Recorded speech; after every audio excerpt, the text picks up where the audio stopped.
चीन के वार पर अब भारत ने भी की पलटवार की पूरी तैयारी। रक्षा मंत्री राजनाथ सिंह ने चीन के खिलाफ सेना को दे दिया युद्ध का खुला आदेश। पाकिस्तान के बाद यूएन में भारत ने चीन की भी निकाल दी हवा। पहली बार भारत के इस आक्रामक रूप से बौखलाया जिनपिंग। जी हां, भारत और चीन के बीच में लगातार तनाव बढ़ता जा रहा है। चीन किस कदर अपनी तैयारी में लगा है, इसको हाल ही में मैंने आपको एक वीडियो के जरिए बताया था, जिसमें अमेरिकी रिपोर्ट के अनुसार खुलासा हुआ था कि चीन एलएसी की सीमा के नजदीक किस प्रकार से अपनी तैयारी को बढ़ाने में जुटा है। वहीं चीन लगातार भारतीय सेना से मुकाबला करने के लिए लद्दाख की हाई एल्टीट्यूड वाले इलाकों में युद्धाभ्यास कर रहा है। साथ ही साथ एलएसी पर लगातार अपने खतरनाक हथियारों को बढ़ाने में लगा है। कई रिपोर्ट यह भी सामने आई थी कि चीन लद्दाख में और अरुणाचल प्रदेश में सैन्य और परमाणु अड्डों का भी निर्माण कर रहा है, जिसका केवल और केवल मकसद भारत को काउंटर करना है। लेकिन दोस्तों, बड़ी खबर आ रही है जिसके मुताबिक राजनाथ सिंह ने चीन को एकदम से यह संकेत दे दिया है कि भारत चुप नहीं बैठने वाला। साथ ही साथ अंतर्राष्ट्रीय मंच यूएन के अंदर चीन की भारत ने बखिया उधेड़ डाली है। तो इन टॉपिक पर आज हम विस्तृत चर्चा करेंगे। दोस्तों, भारत और चीन सीमा पर लगातार तनाव बढ़ता जा रहा है। बार बार चीन सीमा पर गुस्ताखी कर रहा है। चीन की इन्हीं करतूतों को देखते हुए भारत भी अलर्ट मोड पर है। भारत कोई भी गलती नहीं करना चाहता है, जैसा कि आज से 7 दशक पहले भारतीय सरकार ने की थी, जिसकी वजह से भारत को अपना इलाका अक्षय चीन के रूप में गंवाना पड़ा था। लेकिन अब वक्त और हालात दोनों बदल गए हैं, सरकारें बदल गई है और इसी वजह से भारत अब चीन को मुंहतोड़ जवाब देने के लिए एकदम तैयार है। दोस्तों, इतिहास में मैं आपको थोड़ा पीछे लेकर जानकारी दूं कि 1959 के अंदर अरुणाचल प्रदेश के अंदर लांगजू जो घटना हुई थी, जिसमें चीन के 200 सैनिकों ने अचानक से घुसपैठ करके हमारे 12 जवानों को वहां से खदेड़ दिया था, जिसमें कई शहीद हो गए थे और उस इलाके में कब्जा कर लिया था। जिसके बारे में हालिया पेंटागन की जो रिपोर्ट आई है, उसमें खुलासा हुआ है कि चीन ने 100 घरों का एक गाँव भी बसाया है। इसके बाद भारत ने इस मसले को ज्यादा तवज्जो नहीं दी और 1962 में जब जवाहरलाल नेहरू चीन की यात्रा पर गए थे और वापस भारत में सही से कदम भी नहीं रखा था कि चीन ने लद्दाख पर धावा बोल दिया था और उसने लद्दाख के अहम हिस्से को अपने कब्जे में ले लिया था। अब चीन इतिहास की घटनाओं को दोहराने के प्रयास में 2020 के अंदर गलवान की हिंसा को अंजाम देता है, लेकिन यहां पर भारतीय सेना उसके इरादों को पस्त कर देती है और चीन के 40 जवानों का कत्लेआम कर देती है। वहीं इस घटना के बाद भारत सरकार ने सेना को खुली छूट दे दी कि अगर आप पर हमला होता है तो आप उस हमले का जवाब सामने वाले की वार के अनुसार ही दोगे। अब ऐसा ही कुछ खबर आ रही है, जहां पर राजनाथ सिंह ने एक बार फिर से सेना को खुली छूट दे दी है और यह संकेत दे दिया है कि आपको बहुत कम कोड भाषा के अंदर संकेत मिलेगा और युद्ध के लिए तैयार रहना होगा। दरअसल दोस्तों, बुधवार को राजनाथ सिंह ने वायुसेना के अधिकारियों को संबोधित किया था और उनकी मीटिंग ली थी। उस मीटिंग में ही यह खबर आई है। रक्षा मंत्री राजनाथ सिंह ने बुधवार को सुरक्षा बलों से कहा कि वह किसी भी तरह से खतरे से निपटने के लिए शॉर्ट नोटिस में तैयार रहे, यानी आपको संकेत मात्र मिलेगा, आपको बस अलर्ट रहना है। इससे पहले हमारे सेना प्रमुख जनरल एमएम नरवणे और चीफ ऑफ डिफेंस स्टाफ ऐसा ही बयान दे चुके हैं और यह केवल बयानबाजी नहीं बल्कि हकीकत है। भारत मौके की नजाकत को देखते हुए युद्ध की तैयारी भी कर रहा है। वहीं सीमा पर बढ़ते तनाव के बीच यह बयान काफी अहम माना जा रहा है, जैसा कि चीन लगातार सीमा पर अपनी गतिविधियों को बढ़ा रहा है। दरअसल वायुसेना के 3 दिवसीय छमाही कमांडर कॉन्फ्रेंस की शुरुआत बुधवार को हुई। इसी कॉन्फ्रेंस में वायुसेना के शीर्ष अधिकारियों को संबोधित करते हुए राजनाथ सिंह ने यह बात कही है। आपको तो पता है कि एलएसी पर लद्दाख सेक्टर और ईस्टर्न सेक्टर में भारत और चीन के बीच तनाव कम हो रहा है। दोनों ही ओर से सीमा पर सैन्य गतिविधियों के साथ साथ इंफ्रास्ट्रक्चर बढ़ाया जा रहा है।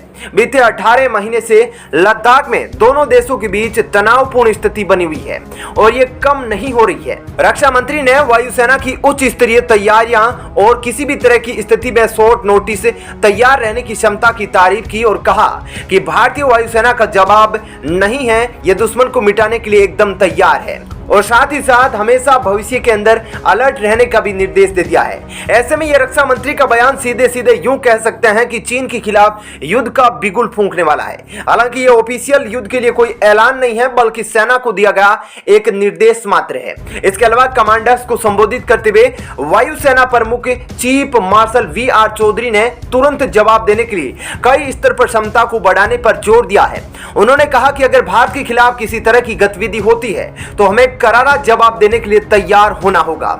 वायुसेना प्रमुख ने सेना और नौसेना के साथ संयुक्त अभ्यास की जरूरत पर भी जोर दिया ताकि भविष्य की जंग के लिए भारत तैयार हो सके। रक्षा मंत्री ने इस संबंध में कहा कि इस बारे में विचार चल रहा है और सभी लोगों से बातचीत चल रही है और बहुत ही जल्द भारतीय वायुसेना और नेवी आपस में बड़ा युद्धाभ्यास भी करेगी। ऐसे में सेना को दिया गया यह निर्देश बहुत ही अहम है क्योंकि चीन लगातार अपनी हरकतों से बाज नहीं आ रहा है और सीमा पर उकसावे की हरकतें कर रहा है।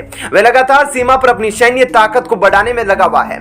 इसके साथ ही इंफ्रास्ट्रक्चर को भी उसने काफी बढ़ा दिया है। दूसरी तरफ पाकिस्तान को भी वह सैन्य मदद देने में लगा हुआ है।